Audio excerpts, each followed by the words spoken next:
अस्सलामु अलैकुम वरहमतुल्लाहि वबरकातहू। हज़रत मौला अली रजी अल्लाह ताला अन्हु के वाक़या। हज़रत अली रजी अल्लाह ताला अन्हु के शेर खुदा भी कहल जाला।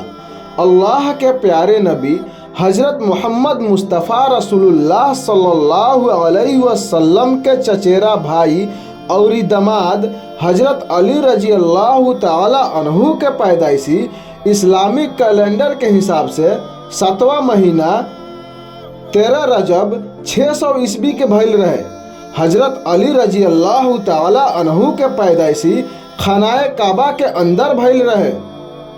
मौलाना लोग बतावेला हज़रत अली रजी अल्लाह ताला अन्हु के पैदाइशी से पहले उनकर अम्मी खानाए काबा के तवाफ़ करत रहली। जब उनका दर्द महसूस भइल तो खानाए काबा के पास गईली। आ जब खानाए काबा के पास गईली तो खानाए काबा के दीवार फाट गई। ओकरा बाद हज़रत अली रजी अल्लाह ताला अन्हु के अम्मी खानाए काबा के अंदर चल गईली। ओकरा कुछ देर बाद हज़रत अली रजी अल्लाह ताला अन्हु के पैदाइशी भइल।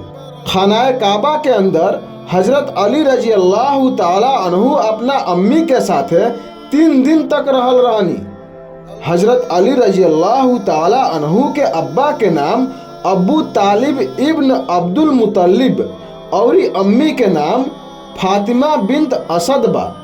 हज़रत अली रजी अल्लाह ताला अन्हु पहला दीदार अल्लाह के प्यारे नबी मोहम्मद मुस्तफ़ा रसूलुल्लाह सल्लल्लाहु अलैहि वसल्लम के कैले बानी।